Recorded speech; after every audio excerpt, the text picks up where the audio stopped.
Insert the plain end PVC pipe into the bell according to the manufacturer's instructions. Assemble the series PWP clamping rings on the spigot pipe approximately 2 inches behind the insertion mark on the pipe.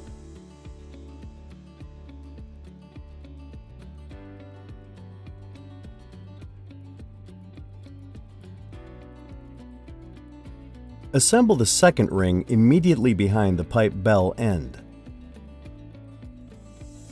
Make sure the protrusions on the restrainer ears face each other.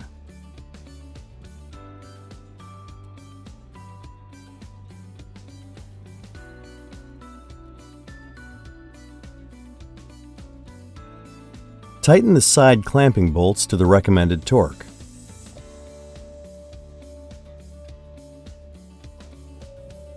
Insert the restrainer rods.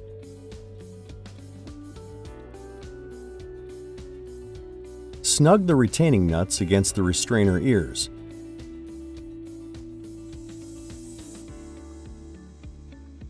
Use one turn of the wrench. Do not over-tighten.